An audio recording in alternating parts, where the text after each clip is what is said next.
कसैलाई नआएको वैश मलाई नै आएको थियो। जो केटा देखे पनि राम्रो लाग्ने, जो केटासँग पनि बोल्न मन लाग्ने, कसैले जिस्काइहाले भने पनि मस्किहाल्थे। सायद त्यो बेला मेरो उमेर नै त्यस्तै, भर्खरै 15 वर्षकी मात्र थिएँ। साथीहरूले लभ परेको कुरा सुनाउँदा आफूलाई पनि कतिखेर बोयफ्रेन्ड बनाउँ जस्तै हुन्थ्यो। त्यसैले त फेसबुकमा जो पायो त्यही केटालाई फ्रेन्ड रिक्वेस्ट पठाउँथे, अनि म पनि जसको पनि फ्रेन्ड रिक्वेस्ट एक्सेप्ट गर्दै बस्थे। 10 कक्षाको जाँच भर्खरै सकेको थियो। दिनभर मेरो काम त खासै केही हुन्थेन। त्यही मम्मीको मोबाइलमा फेसबुक खोलेर नाना भाती केटाहरूसँग च्याट गर्दै बस्थे। म काठमाडौँमा मम्मी, बाबा र बहिनीसँग बस्थे। हाम्रो 2वटा कोठा थियो। पहाड घर काभ्रेमा थियो। यता सहरमा म र मेरो बहिनीलाई बाबाले राम्रैसँग हुर्काउनु भएको थियो। जे होस् त्यस्तो नपुग्दो त केही थिएन। अब धनी धनादेशसँग दाच्न थाल्यो भने त हामी अलि गरिब नै थियौं। सँगै पढेको साथी कम्प्युटर क्लास जाँदै गर्दा म चाहिँ त्यही मोबाइलमा केटाहरूसित बोली बस्थे। त्यही केटाहरूको भिडमा अमर पनि मसित बोल्थ्यो। ऊ पनि मेरा लागि अरू केटाहरू जस्तै थियो, बोल्ने साथी, टाइम पास भनौँ न। तर मलाई अमर अलि अर्कै लाग्थ्यो।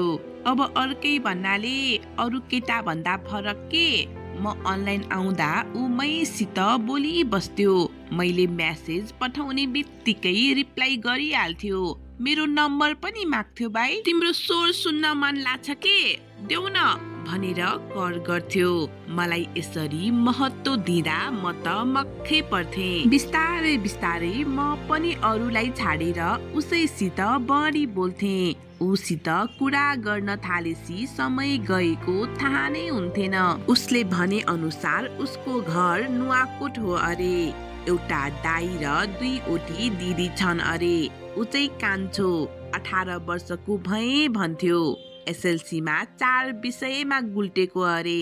त्यसपछि त घरमै आमा बुबालाई घर र खेतको काममा सघाउँदै बस्छु भन्थ्यो। एकचोटि के निकै कर गरेपछि मैले उसलाई मेरो मम्मीको नम्बर दिएँ। उसले त तुरुन्त फोन गरिहाल्यो। मिना, तेरो साथीको फोन आछ, यता आइज त। मम्मीले बोलाएपछि म अलि अप्ठ्यारो मान्दै उता कोठामा गएँ अनि फोन लिएर आफ्नै कोठामा आएँ। हेलो मिना, मलाई चिन्यौ?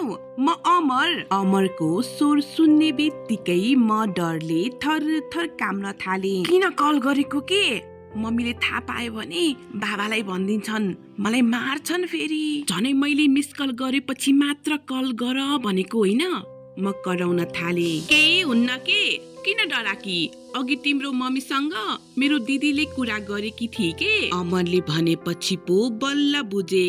केटी साथीले गरेको भएर पो मेरो मम्मीले केही नभनेको। केटाले कल गरेको भए त को केटा भनेर झम्टिनु हुन्थ्यो। मोबाइलमा पैसा सकिन्छ होला नि त, बरु अनलाइन आउ न, त्यतै बोलौला। मैले भने सकिए के भो त, फेरि पैसा हालिहाल्छु नि। तिम्रो स्वर सुन्न मन लाएर कल गरेको हो क्या? म्यासेजमा तिम्रो आवाजै आउन्न, के गर्ने? म अमरको कुरा मक्ख पर्दै सुनिराथे। तब मम्मी म भएको कोठामा आउँदै गरेको देख्न साथ मम्मी आउनुभयो, पछि बोल्छु ल भनेर मैले कल काटिहाले। कस्तो डर लाग्यो, मुटु नै ढुक ढुक भयो। मैले यसै गरी अमरलाई म्यासेज पठाएँ। यसरी नै उसित मेरो बोलचाल बढ्दै गयो र एक दिन अमरले मलाई म्यासेजमै प्रपोज गर्यो। म पनि त वैशले उन्मुक्त भएकी पागलनी थिएँ। कहिले प्रपोज गर्ला भनेर बसेको जस्तो। उसले गर्न साथ म पनि त तिमीलाई मन पराउँछु नि भनेर रिप्लाई गरेछु। पछि पोथ्विकका 1-2 दिनपछि रिप्लाई गरेको भए पनि हुन्थ्यो जस्तो लाग्यो। तर पछुताएर के काम, खुबै जान्ने पल्टेर भनिदिहाले। अब सुरु भयो मेरो प्रेम कथा। ओहो, हामी सँगै बाँच्ने, सँगै मर्ने। अब अर्कीलाई नहेर है, म तिम्रो अनि तिमी मेरो मात्र। त्यो 15 वर्ष कि मलाई कसरी यस्तो बोल्न आयो होला। लभ परेको 1 महिनामा हामी दुवैको हालत पागल प्रेमीको जस्तै भएको थियो। त्यो हुन्छ नि, नपाउनेले के पायो बोक्रैसँग चपायो भनेको जस्तै भर्खरै लभ परेको हामी त बाफ्रे। पछि असारमा मेरो एसएलसी को रिजल्ट आयो। म फर्स्ट डिभिजनमा पास भएछु। त्यो जमानामा फर्स्ट डिभिजनमा पास हुनु भनेको निकै ठुलो कुरा थियो। टोलैभरि हल्ला भएछ। बाबाले पनि त मलाई स्यामसङको मोबाइल गिफ्ट गर्नुभयो। बाफ्रे, कति खुसी थिएँ म। मैले रमाउँदै अमरलाई कल गरे अनि आफ्नो खुसी व्यक्त गरे। फेरि त्यही दिनदेखि के अमर हैन मसँग अलि तर्किन थाल्यो। अलि रिसाको जस्तै गरी बोल्न थाल्यो। तिमी त अब कलेज गइहाल्छौ, त्यहाँ नयाँ नयाँ केटा भेट्छौ होला र मलाई भुल्छौ होला नि। उ सधैँ यस्तै भन्न थाल्यो। कस्तो खाले मान्छे होला, कलेज जाने कहिले कहिले, त्यही पनि तिमी हुँदा हुँदै म कहाँ अरूलाई हेर्छु त। म उसलाई सम्झाउन खोज्थे तर ऊ एकहोरो कराई बस्थ्यो। एक दिन त उसले अति नै भन्यो। के भन्यो थाहा छ?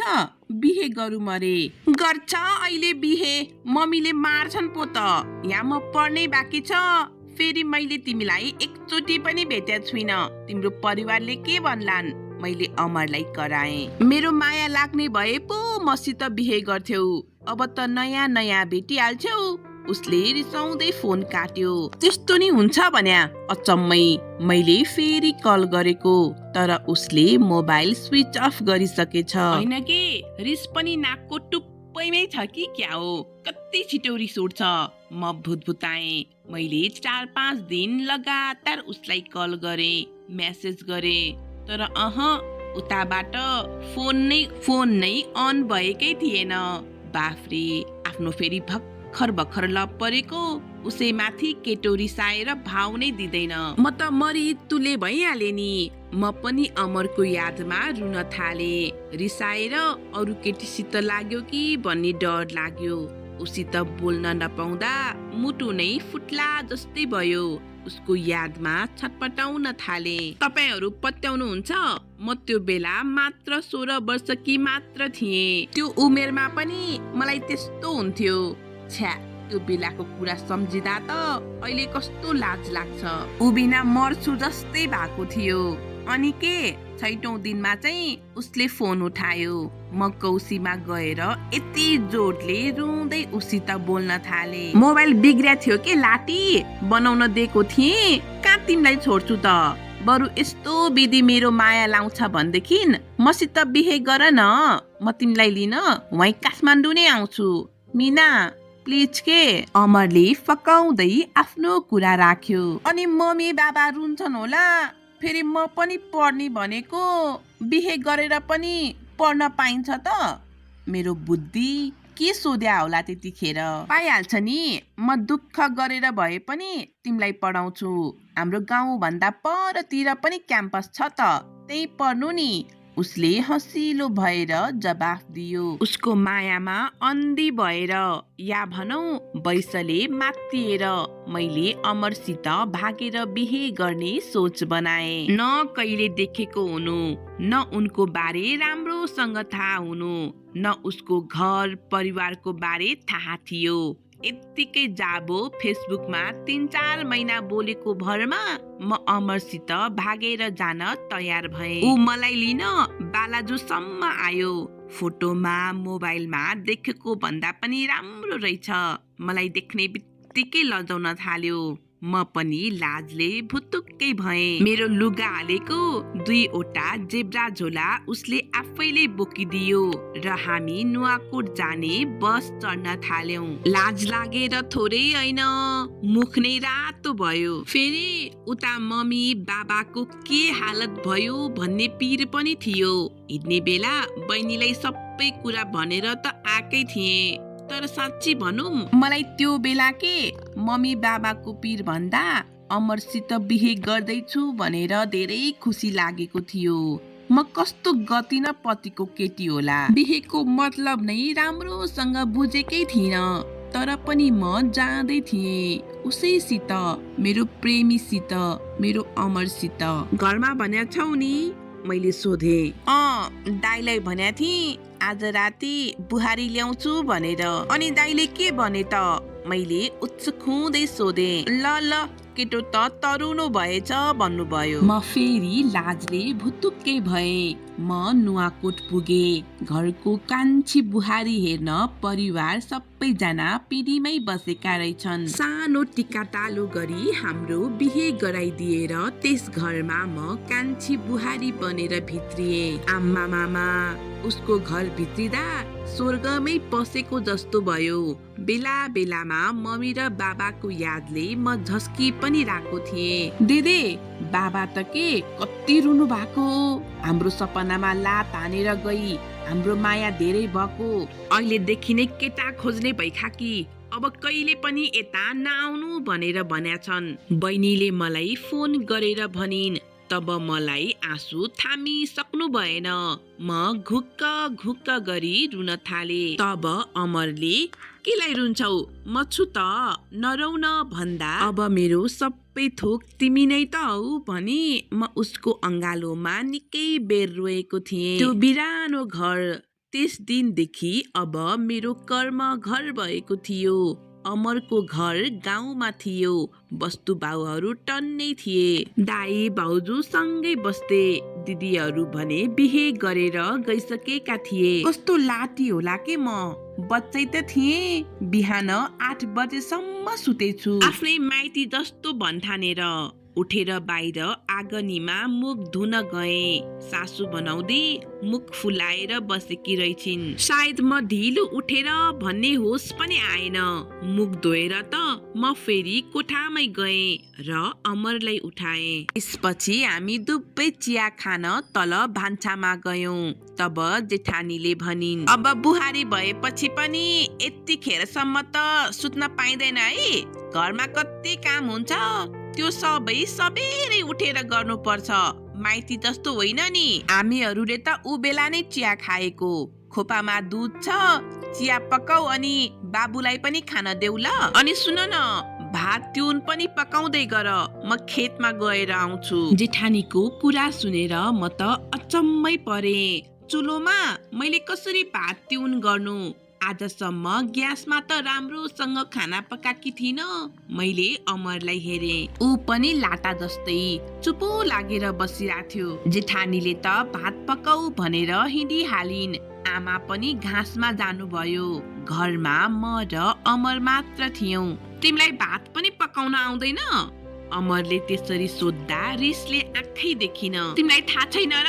तिमीलाई आउँछ होला नि, सिकाइदेऊ न बरु। किन भए आज तिमी नै बनाइदेऊ न, मलाई राम्रोसँग आउँदैन, फेरि रिसाउने होला। अब अरू कसले?